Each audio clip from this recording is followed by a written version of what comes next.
someone.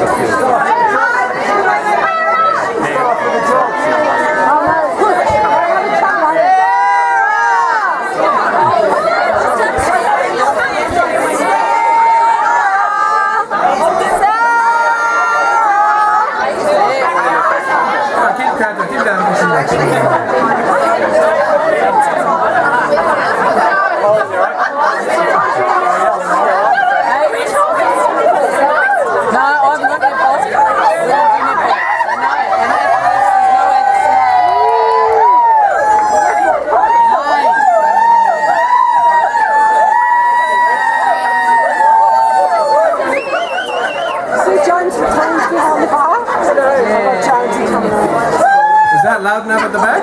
Testing. Yeah.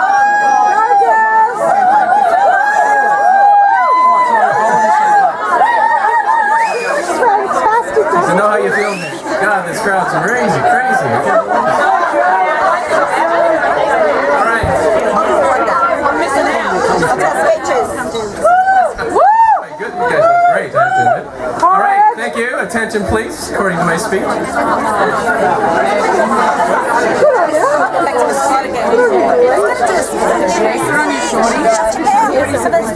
All right, welcome to Sarah's 40th birthday.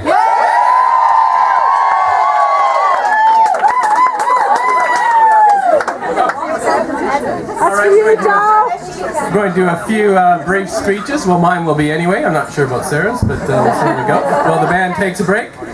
Then we'll come back, and Mick Thomas and the band will do another set, which has been fabulous. Hopefully everyone's getting enough to eat. I was going to say, I hope everybody's had enough to eat. By the sound of the crowd, obviously everybody's had enough to drink already. But help yourself. There's 2 more bottles of champagne, girls. So first of all, I'd like to thank everyone for coming along. I think it certainly means a lot to Sarah, myself, and all the girls to have everyone here. A chance to give back in a somewhat small way for all the support over the last, for the long time, but certainly over the last year and a half. So thank you very much. Some specific thank yous. First of all to, oh, I can hear my echo. Hey. Testing it. Thank to Mick Thomas and his band. Sarah and I have been huge fans for a long time, and we're unbelievably thrilled to have him here. And it was fabulous. So thank you very much, boys. Really appreciate it. Thanks to everyone who helped out tonight. There's not quite a list, because Sarah, as I've been telling people, she's probably the most organized person you know. So we've known 2 months ago exactly what happened this morning at 11 a.m. So we did that, but the offers of help have been amazing, and we have let a few people help out, which I'll make reference to in a sec. But at the end of the day, the whole party's really responsible. It's for Sarah, but she's done almost all the work. So. Special thanks to a couple of girls, Angela, Faye, Allison, Tina, and Sharon, for their assistance getting the house in spick and span order, which was quite impressive.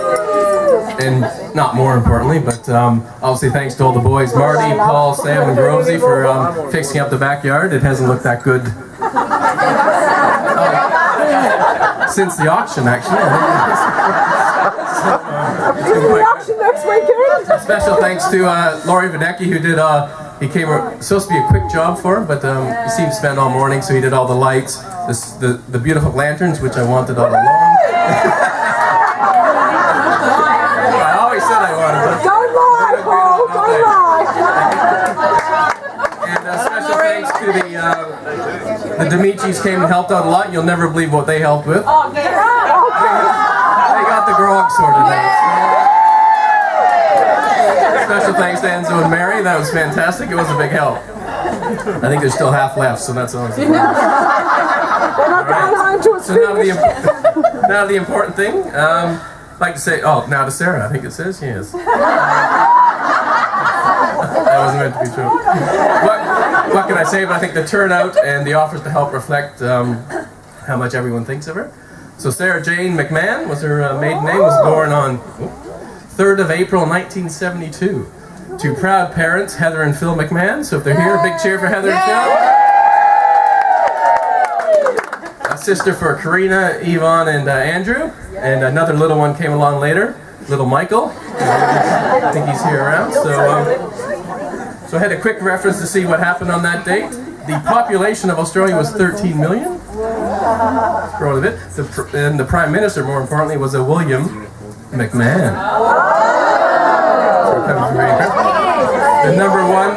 The number one music single was? Any guesses? Flintstone Cowboy. American Pie. And another interesting fact from Canada. A young boy named Paul McCorkadell was starting grade 5.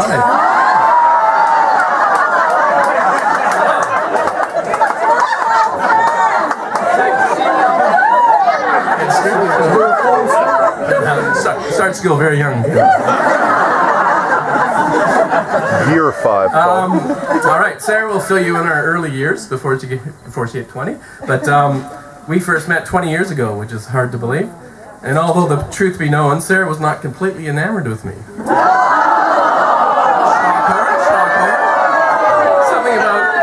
about red hair and being a little bit too old. The girls can still never believe that. Anyway, however, she did come around. Some call it patience, I call it just shyness. But anyway, in 20 years, here we are. We're living in Parkdale. Or Pleasantville, as we know. We got 3 beautiful girls. We got Bear the dog and 4 chickens. And Sarah, I have to admit, I am the luckiest man in the world, and I couldn't be happier, except maybe those chickens. So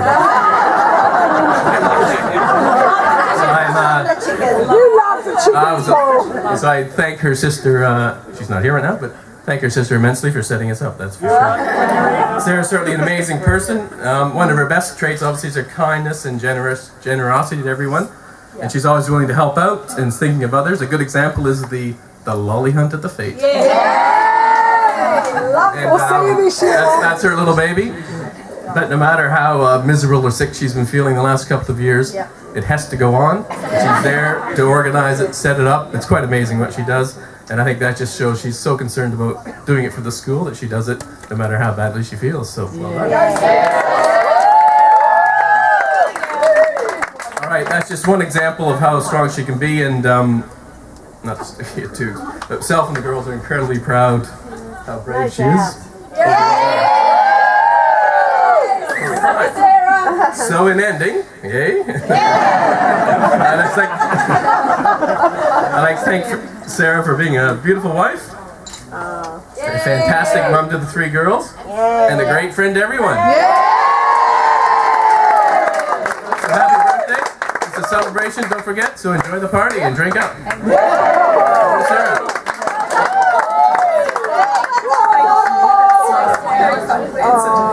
That's lovely. I can't take the smile off my face tonight. I'm having an awesome night. I hope you watch it. As you heard, April. So having an early birthday party to accommodate the band. I think it's well worth it. It means I get a few more celebrations in. I just want to start by indulging myself, if it's okay, and just taking, and my family, soaking in just 10 minutes of looking out at this amazing community of people that have been such a wonderful help in the last 15 months.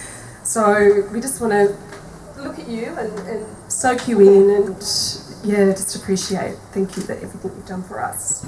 Yay. Now I can't believe in 7 weeks I'm turning 40. I'm really excited. And the celebrations have started early. As you're aware, in the last 15 months, our family's attitude to life has probably undergone many changes. And life to us is all about living. And I'll tell you what, tonight we are.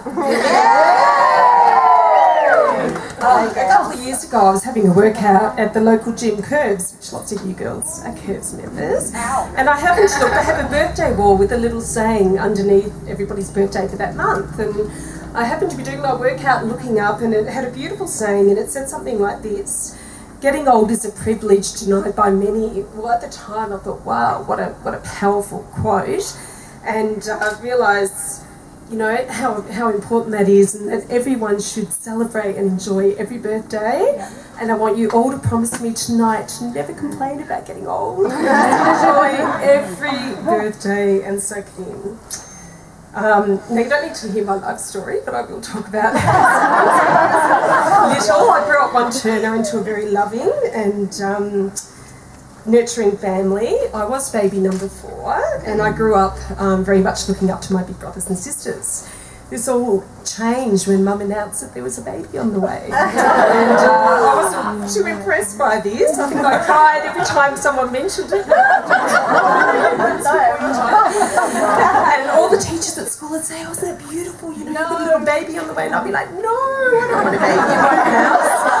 But of course, where is Michael? Where is he? He's hiding. This is for you, because I couldn't be any more prouder of him, and especially his recent achievements of becoming a member of the MFB, which is while growing up, I loved the simplicity of the 70s. I loved getting home from school and just being able to go out and play in the street and not do anything, and come in when your tummy was hungry and you realised it was dinner. Of course, I did play a couple of sports, netball and tennis, and had my swimming lessons. But it's a lot of my childhood was actually spent watching cricket, which is something that I have in common. Never change. Yeah, my girls are often absolutely bemused by my love of cricket and how they come home from school and Mum, sit on the couch and turn over the cricket. But you've got to remember, I had 2 brothers and a dad that played cricket, and back in those days you only had one TV. So what was on the TV?